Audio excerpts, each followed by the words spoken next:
On the evening of July 9th, on a street called Fakhuri Boulevard in the Iranian city of Mashhad, while millions of mourners packed the streets for the funeral of their assassinated supreme leader, two men in military uniforms approached a pair of Basij militia members and opened fire with handguns at close range.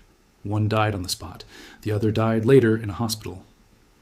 Gunfire was also reportedly heard near the Imam Reza Shrine, the exact site where Ali Khamenei's body was being laid to rest. And in the hours that followed, Iran's own state-linked media couldn't agree on what had actually happened, or whether it had happened the way it was first described at all. This wasn't some quiet backstreet incident easy to overlook.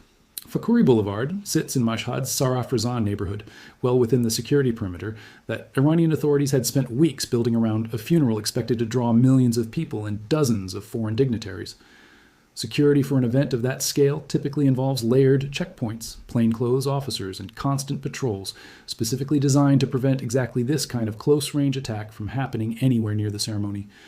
Whatever occurred that night, it happened inside a security zone that Iran's own government had every incentive to present as airtight at the exact moment the world's cameras were pointed directly at the country. The first report came from Saberine News, a media outlet affiliated with Iran's Revolutionary Guard Corps, describing a deliberate, targeted shooting, two armed men in uniform, a close-range attack, a getaway. Within a short period, Iran's official Fars news agency, which is also affiliated with the IRGC, flatly denied the reports altogether. Two outlets, both connected to the exact same security apparatus, giving the public two contradictory versions of the same night.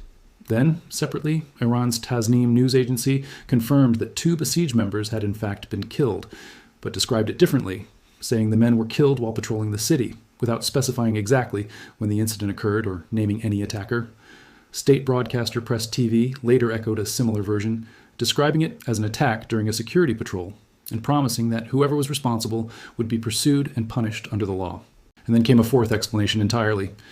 A regional security official, Amarallah Shamgadri, the deputy for security and law enforcement in Razavi Khorasan province, moved quickly to downplay the entire event, insisting it wasn't terrorist-related at all. According to his account, this wasn't a targeted political attack. It was a personal dispute between two individuals that escalated into violence, an explanation that directly contradicts the earlier description of two uniformed gunmen ambushing their targets at close range.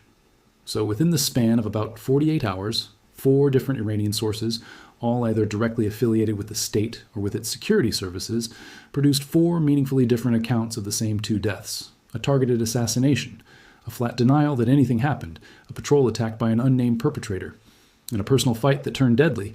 All four can't be true at once, and Iran's own government hasn't clarified which one actually is.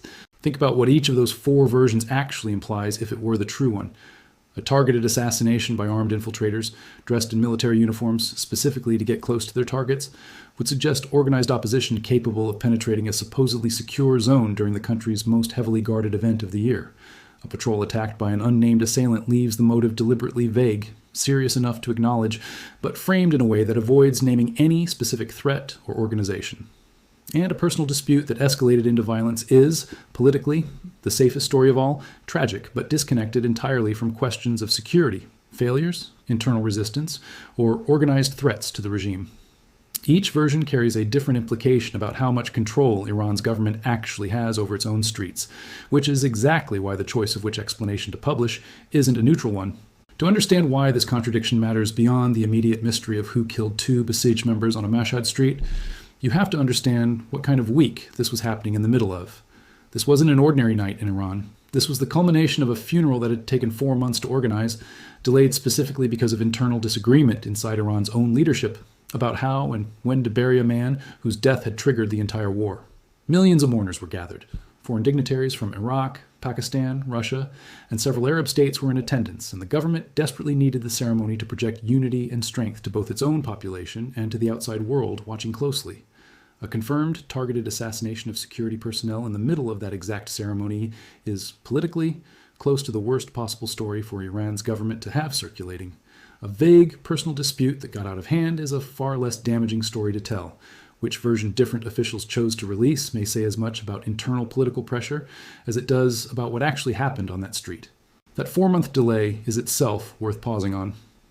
A funeral that should, under normal Shiite religious tradition, have taken place within roughly 40 days of death, instead stretched to 131 days, according to multiple accounts, because competing factions inside Iran's government couldn't agree on how to stage it. That's not a minor scheduling dispute. That's a government publicly unable, for months, to even bury its own assassinated leader without internal conflict spilling into the delay itself.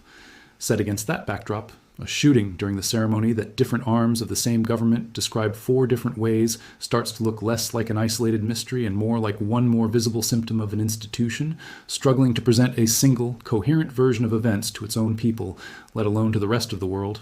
This wasn't even the only violence connected to the funeral that week.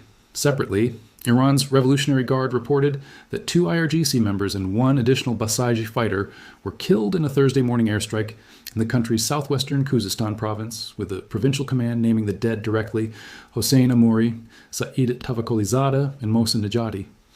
That incident, unlike the Mashhad shooting, came with a clear, undisputed cause, an airstrike, during the same week that American and Iranian forces were actively trading fire following the tanker attacks in the Strait of Hormuz. 2 different kinds of violence, one openly attributed to the ongoing war, the other shrouded in 4 competing explanations from Iran's own state apparatus. There's a broader pattern sitting underneath all of this that's worth understanding, because it goes beyond just this one incident. Independent fact-checkers examining Iran's coverage of the entire funeral week found evidence of what they described as a heavily managed information campaign, inflated and rapidly escalating crowd estimates released day by day, AI-generated images circulating alongside real footage, and reports of local authorities pressuring businesses and citizens to attend the processions, including free bread distributed in some regions, specifically to draw larger crowds during a week of otherwise rising food prices. None of that proves anything specific about what happened on Fakhuri Boulevard. But it does establish something important about the information environment this shooting took place in, a state media apparatus that was, by multiple independent accounts, already actively shaping public perception of this funeral in other ways, which makes it considerably harder to take any single official version of the Mashhad shooting at face value without real skepticism. According to that same fact-checking analysis, Iranian state broadcaster IRGC claimed several million attendees in Tehran on the funeral's opening day, a figure that state-affiliated Fars News then escalated within 24 hours to a projection of 15 to 20 million people expected in the capital alone.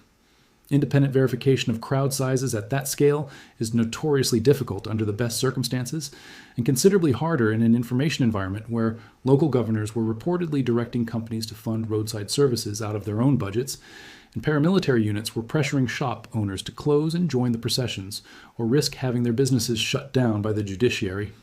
None of that tells you definitively what happened in Mashhad on the night of the 9th, but it tells you exactly how much weight to place on any single official account released in the days immediately after. It's also worth noting who wasn't present to clarify any of it. Mojtaba Khamenei, the new supreme leader who inherited the position after his father's assassination in February, has still not appeared publicly, not at the funeral, not in any statement addressing this specific incident, not at any point since taking over the role in March. In a moment where the country's own security apparatus can't agree on whether an assassination happened on the same street as his father's burial, the absence of the man now technically leading the country is its own kind of silence, one that leaves an enormous amount of interpretation open to whoever wants to fill that gap, inside Iran or outside it. So what's the honest answer to the question sitting at the center of all of this? Were IRGC-linked forces actually killed at Khamenei's funeral? 2 people did die in Mashhad that night, that much multiple sources, including Iran's own state media, ultimately agree on. What remains genuinely unresolved is everything else, whether it was a coordinated attack by armed infiltrators, an act of political violence tied to Iran's deep internal tensions, or, as one official insisted, nothing more than an ordinary dispute between 2 people that ended in tragedy at the worst possible moment and location.